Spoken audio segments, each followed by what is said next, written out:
Hello and welcome to another episode of Morgan's Pop Talks, breaking down the latest in reality TV and pop culture.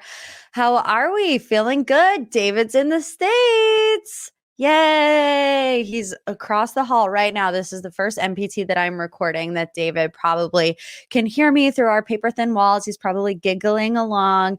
He's going to be eavesdropping when I talk about Love is Blind. When I tell you that David has been adamant about not getting sucked into the season of Love is Blind. I told him that this season started and he was like, absolutely not. I will never again. So right before I started the podcast, I was eating lunch. I was just rewatching a couple of scenes so that I get, all the information, right? And he came out to eat with me and he was like standing up. He was like all in it. And he's like, oh my God, I'm getting sucked in. I have to leave. And I'm like, yes, it does suck you in. It's a car crash that you can't look away from. And truly this season is. We'll get to Love is Blind in a little bit, but I was just talking about David. Smooth sailing, you guys, when he came over into the States. I mean, we're doing big things. He applied for a Social Security card today. So you could say things are getting pretty serious. And we love it. Should I tell you that I'm getting married in, let me look at the calendar. 1 week, 2 weeks. Oh my God, 2 weeks and 2 days. Yeah, it's happening. I'm getting married on October 20th. So probably won't have a podcast episode that week, because I'll be busy like getting married and stuff. But anyways, let's get to what you're really here for, reality TV and pop culture. Starting with the top three, these are the biggest headlines of the week. Coming in strong, Traylor Part 2. Ooh, I never actually said it out loud, Travis and Taylor. Traylor, I don't like it. I don't like it. I mean, it's already a word. It's a trailer. Like, can't happen. Travis Kelce and Taylor Swift. You guys, I think everyone can agree that the NFL is having way too much fun with this. The first week, it was cool. It was cute, and I still love the couple pairing. But this past week, first of all, I definitely didn't stay up all evening to watch Sunday Night Football because your girl's an early bird. So I only stayed up for like the first quarter. But we do not need to see Taylor Swift on the screen every time something happens. Like every time something happens. And I partially blame Taylor Swift for this because she said, how do I one up this moment? Because the first week when she was in the suite with Mama Kelce, I was like, oh my God, this is amazing. Travis and Taylor with Mama Kelce. And then she's like, oh, but now I'm going to invite every single famous friend that I have to sit in the suite with me to even bring more attention. I mean, Blake Lively and Ryan Reynolds, Hugh Jackman, Sophie Turner, Anthony was there. Brittany Mahomes was in the suite. I will say, Taylor is, I don't want to say she's famous for this because she's famous for a lot of things, but she's known to make these girl squads, right? And I mean, we can think back to different variations of the girl squads.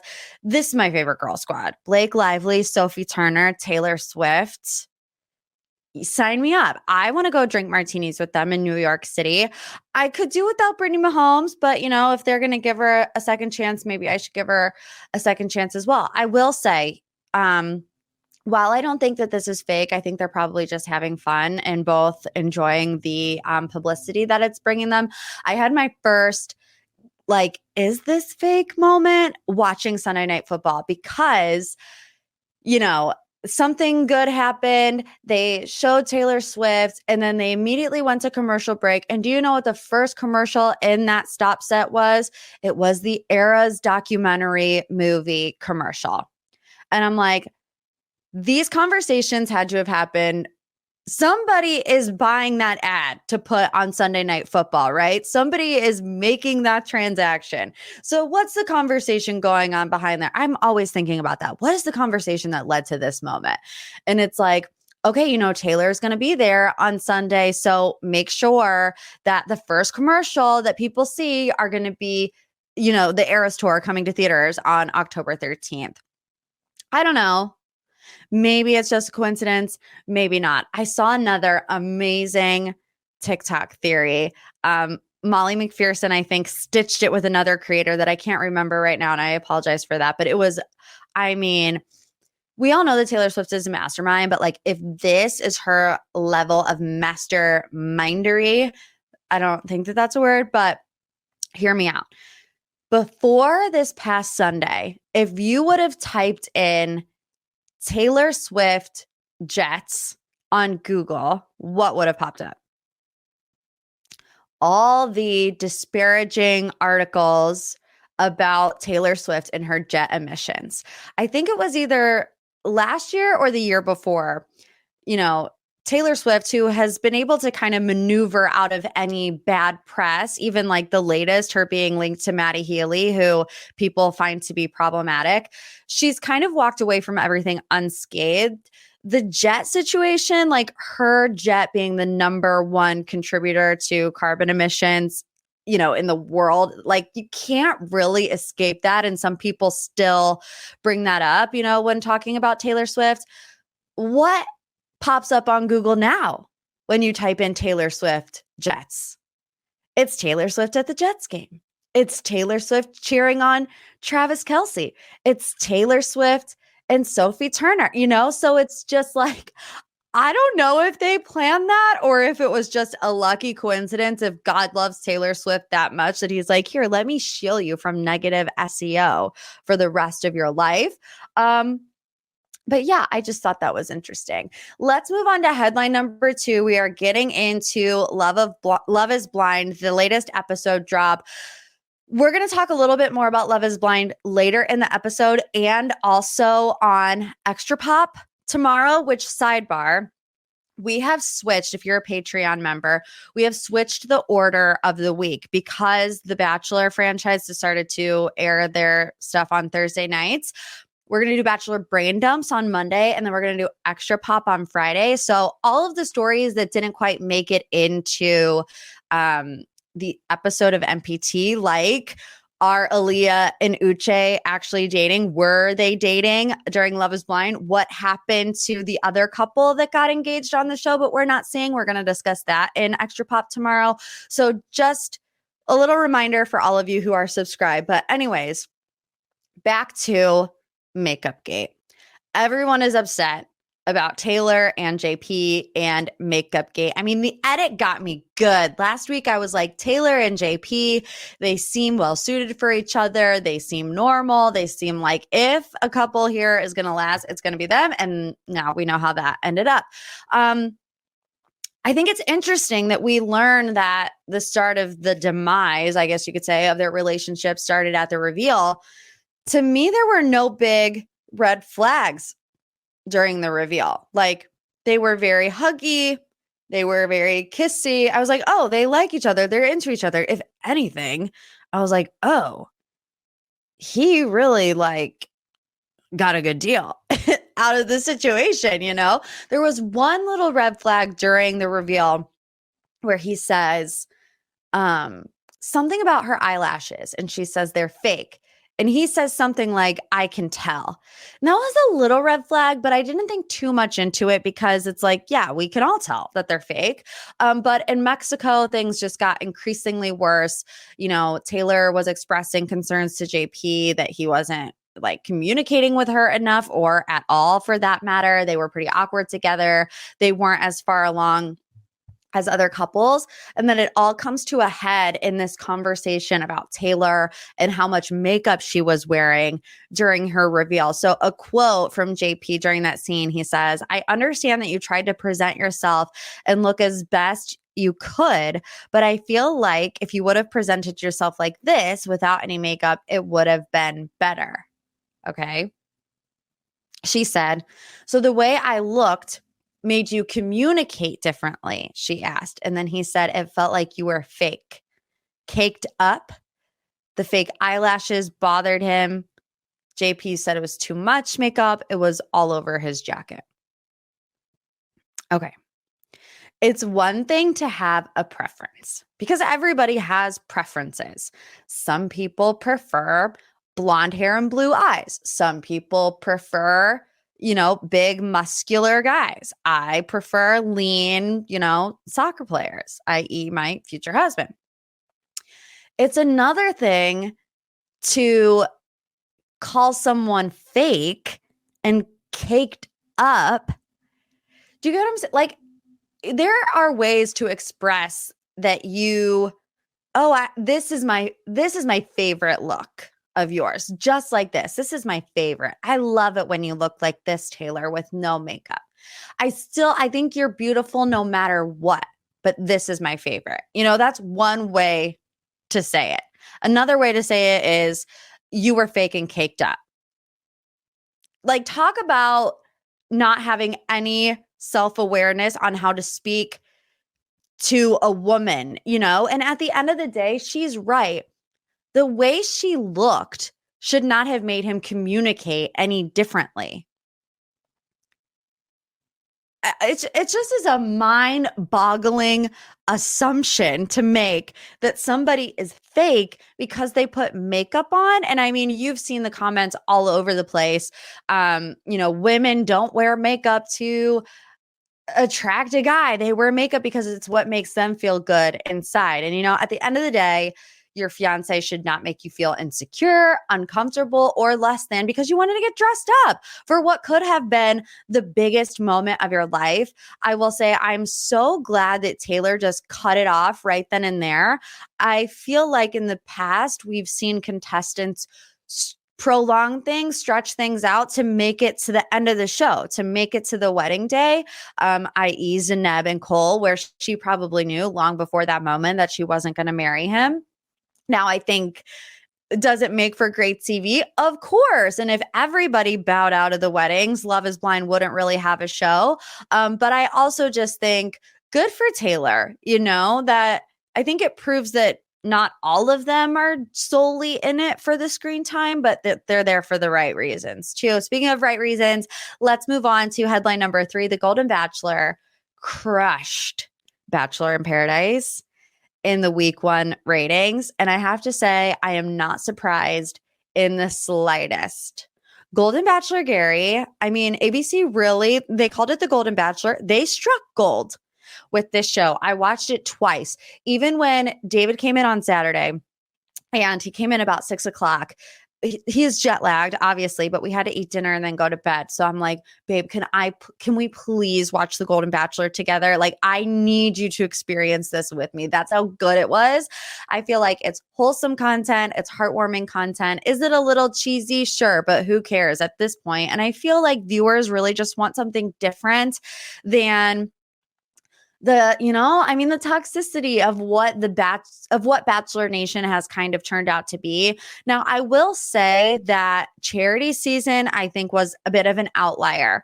And they did have a big changing of the guards. There are a lot of people that were higher ups in the Bachelor franchise that Zach's season was their last season. And in my opinion, in editing choices, you could tell a difference between those seasons and charity seasons and now going into the Golden Bachelor. But according to Variety, the show debuted to an audience of 4.36 million total viewers.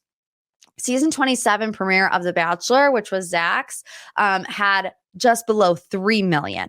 So, 1.3 million people or more tuned in to watch The Golden Bachelor. The last time they saw these kinds of numbers was Matt James' season of The Bachelor, which, if you can remember at the time, was a huge deal. Obviously, Matt was the first Black Bachelor. Matt was also a hot commodity at the moment because we were locked up raw in quarantine for COVID. And Matt James was Tyler Cameron's best friend, and he was part of the quarantine crew. And everybody was interested to see, what Matt James was all about. So this is great for the Bachelor franchise. And I feel like, I know I've already said it, but they struck gold. And this is something that we're going to be seeing a lot more of in the future. Now, 2 million people then turned off Bachelor in Paradise, which I find to be interesting. I mean, I will say, out of all of the Bachelor, your typical, Bachelor, Bachelorette, Bachelor in Paradise, Bachelor in Paradise is my favorite. Just because I like the dynamic of having both men and women on the beach at the same time. But, Susanna, our girl from Bachelor Data, made a lot of good points that the 3 main people that were involved in this love triangle, Kylie, Olivia, and Will, got very little screen time on their respective seasons of The Bachelor. I mean, no offense, I didn't even remember Olivia. I think she went home night one on a certain season. So that, and coupled with the fact that I just already know how this is going to play out. Avon's walking down the steps. Kylie's going to leave Will for Avon. And then Will's going to try to win Olivia back, and she's going to say no. I mean, a tale as old as time. But we'll see. Okay, let's move on to our deep dive. And originally this was going to be in the pop 3, but we also got the Beverly Hills trailer. So this week for the deep dive, we're going to do an update on Kyle Richards and Mauricio Umansky and their separation. And we're going to break down the Real Housewives of Beverly Hills season trailer that came out earlier this week. I mean, I will start by saying finally, we got some sort of confirmation from both Kyle and Mauricio what the status of their relationship is. They both have come out and said that they were separated. This started all the way back in July. July 3rd was when the People magazine article came out that they were separated, and it shook us to the core. Everyone was like, oh, not Kyle and Mo, you know, the pillar of love in the Bravo sphere. I mean, they always portrayed themselves to have a strong relationship. They've been married for 27 years at that point. But just to jog your memory, the article that came out on People said Kyle and Mauricio have been separated for a while now, but they are living under the same roof. They remain amicable as they figure out what's next for them and their family. That led to both parties releasing the Instagram statement, the infamous black background with the white text, saying, you know, that any claims they were divorcing were untrue, but that they were having a rough year. It was very vague. They didn't mention anything about a separation, which to me was like, okay, they're clearly separated because they only mentioned divorce. Ever since then, you know, it's been very vague. Until now, which I have my theories about, we'll get to in a second. But first it started with Mauricio. He, from what I saw, had the first paparazzi run-in. And he started being a little less vague. You know, he actually came out and said that they were separated. So he spoke to paparazzi. I believe he was leaving a Dancing with the Stars practice. And he said, you know, Kyle and I, we're human beings. We have emotions. We have feelings. We're going through a hard time. You know, he said the past year has been really tough. They're not ready to throw in the towel, but they're trying to deal with their issues internally and privately.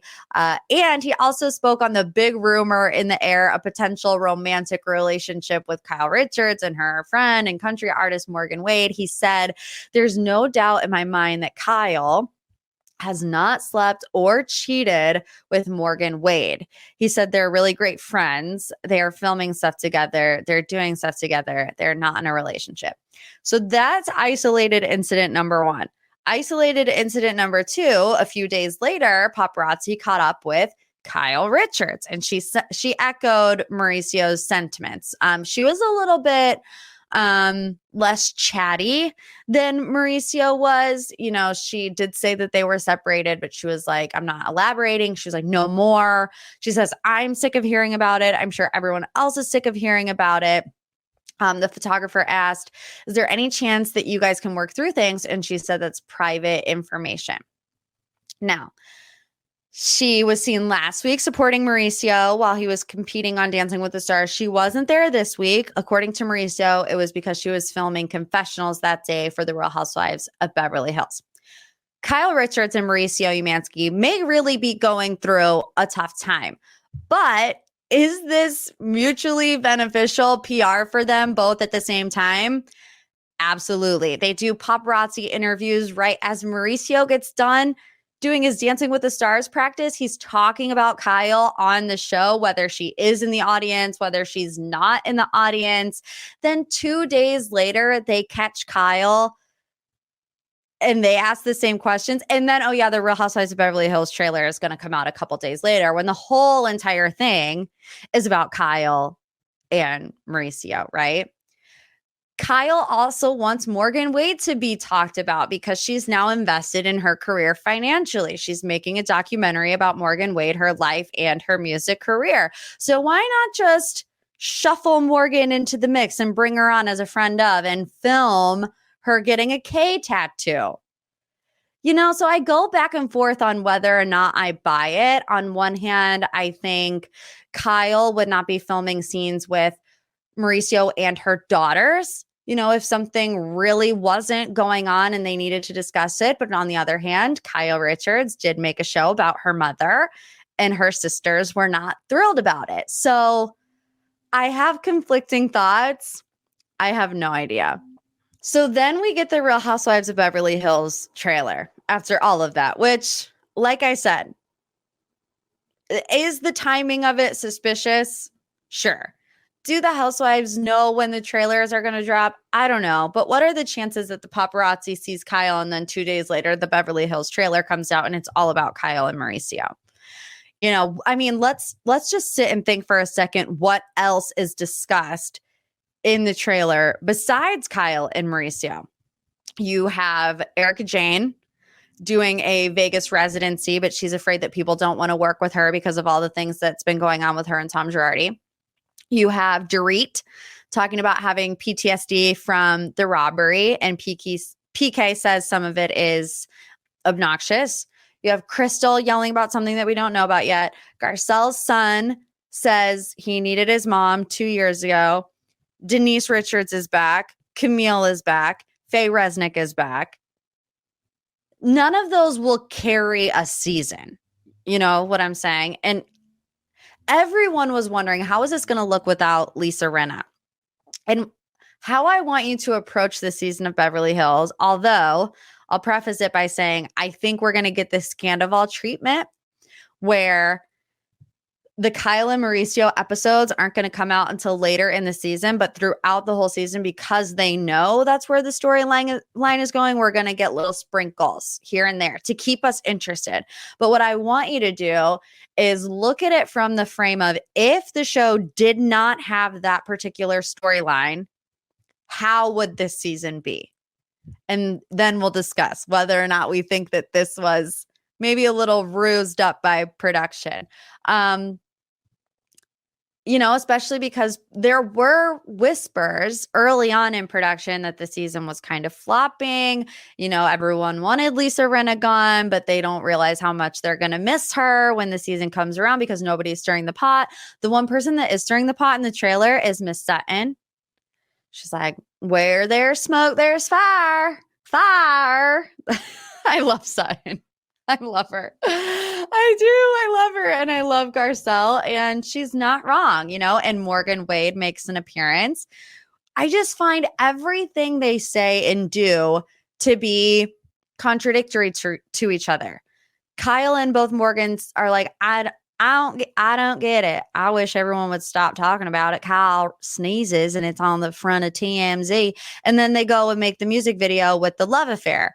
And then they're like, I wish everybody would just stop talking about it. And then they film Morgan Wade getting a K tattoo on her. Like, be for real.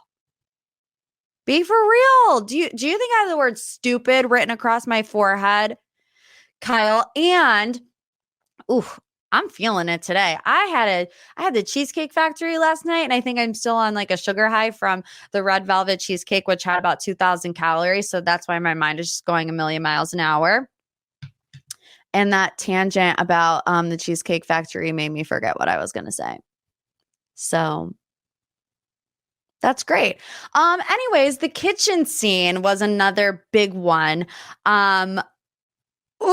This shook me to my core, where Mauricio is sitting on the counter.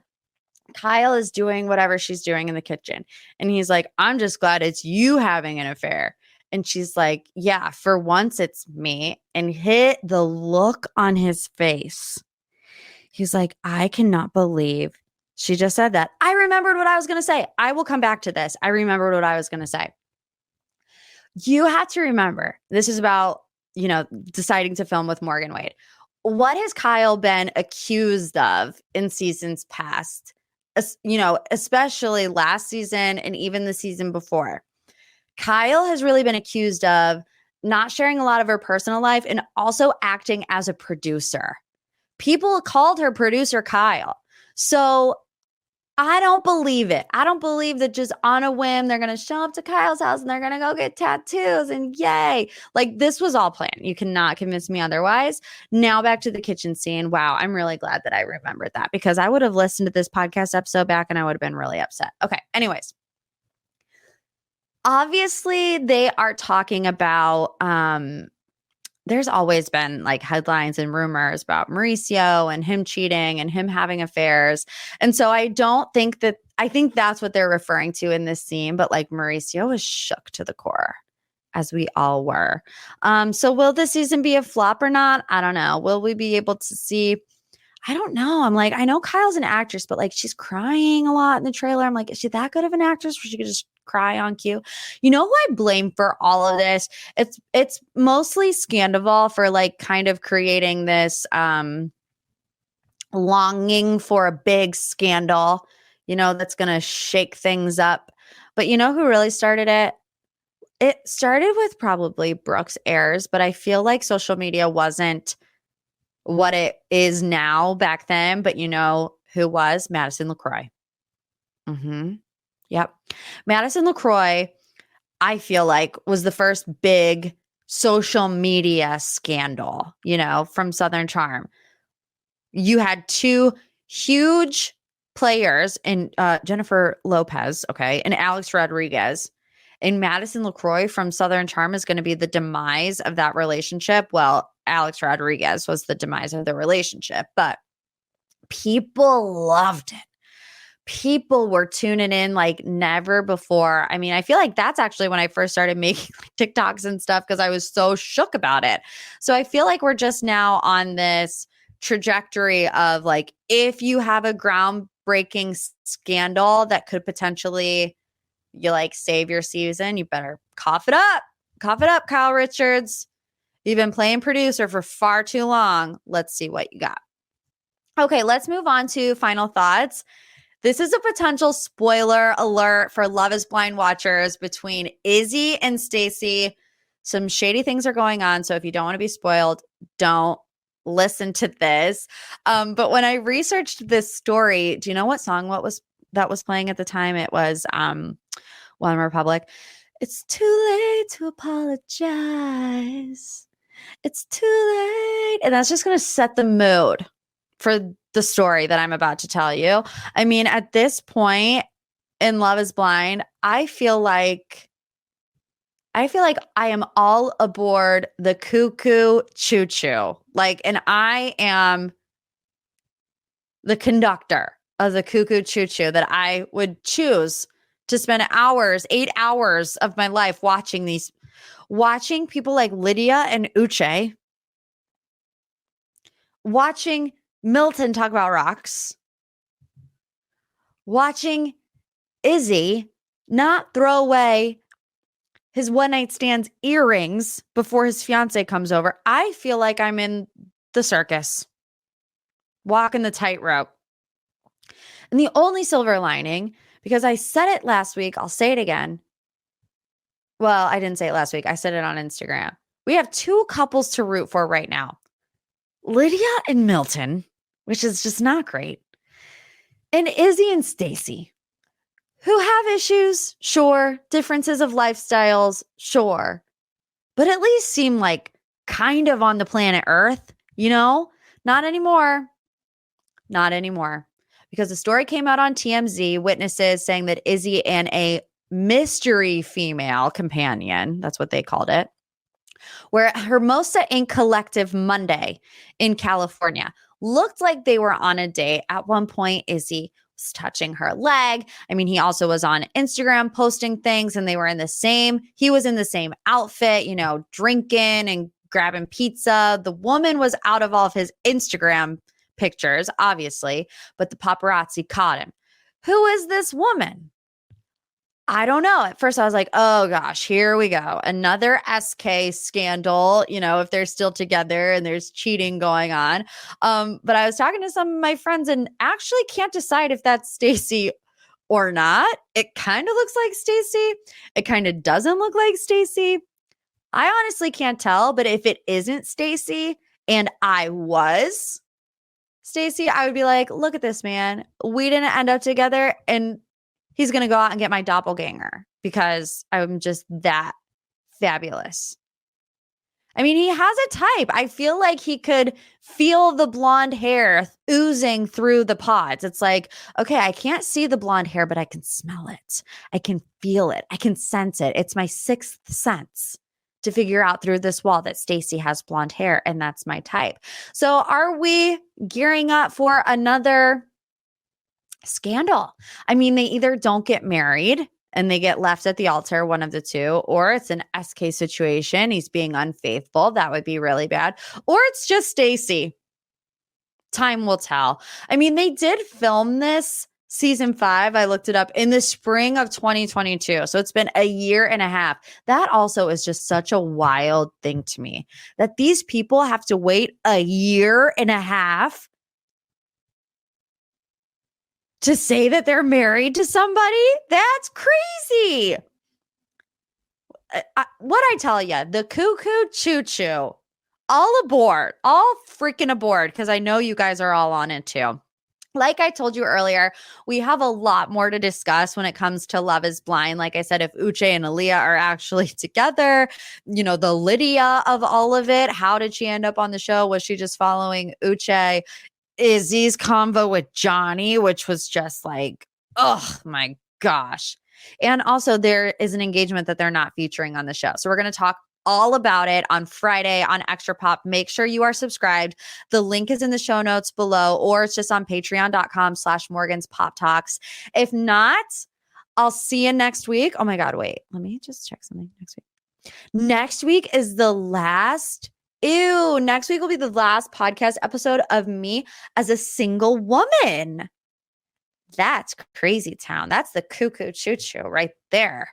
So leave me a review, please. Listen, I have a bone to pick because I know how many people listen to this podcast and I know how many reviews I have. And the two numbers, they just are not reflective of each other. So if you haven't left a review yet, please do so. A little love you like a sis, a little 5 stars. It just helps my ego. Okay? Love you like a sis. I'll see you next week.